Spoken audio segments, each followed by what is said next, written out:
Winter is coming, and with that comes the dangers of sub-zero weather. That is something Sioux City's homeless population knows all too well. For many years, the police or the sheriff or EMS would find somewhere between 2 and 4 people during the winter time that would freeze to death. And they'd find them in alleys or under bridges or other places because there was no place for them to go. That's how the warming shelter was born. Last year, a survey was done to see what residents would like to see this year. Essentially, we took the Warming Shelter Board took that report, and we have implemented virtually every one of their suggestions. So hopefully this year we're going to have a cleaner, safer place that is more responsive to the needs of the people that don't have shelter. Thanks to substantial donations, big improvements were made to the shelter over the summer.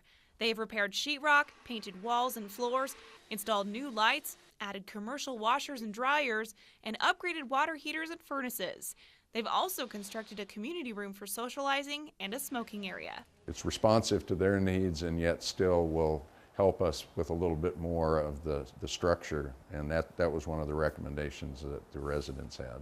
More bunk beds were donated, so that means more residents. The capacity is going to be 116, and so during the coldest parts of the year, we usually run full. Sometimes we have more people asking for shelter than we have space. But housing 116 people comes at a cost. The cost last year for operating the shelter averaged about $24,000 a month.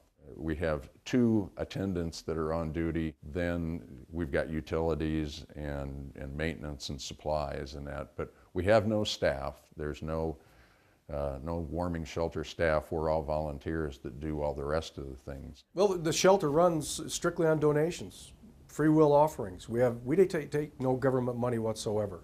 So in order for it to be successful and continue to operate, we need no donations from the private citizens, as well as the businesses in this community. Donations keep the warming shelter open for the winter, but Siouxland leaders keep it running. People ask, well, who is the warming shelter? It's made up of just individuals in the community. The chief of police is on our board, the sheriff is on our board. We have a representative from Mercy Medical Center, Mental Health, Center for Siouxland. I have a couple ministers, just individuals from the community, and everybody brings the same passion to the table, saying, how do we make sure that nobody ever freezes to death in our community? While all donations of food are accepted at the warming shelter, the best items are ones that can be eaten on the go, like ramen noodles in a cup and then soup in a cup, as well as anything you can fit in your child's lunchbox are great things to donate to the warming shelter. Shampoo products, things that maybe come in small packs that you could give them, just toothpaste. Obviously money drives a number of things. We have good supporters that do this on a regular basis, but we could use a whole lot more. The warming shelter has even created an easy way to donate. The easiest way is to go to facebook.com, search the warming shelter. There's going to be a link where it's going to say donate now. When you click the donate now link, it will actually go right to PayPal.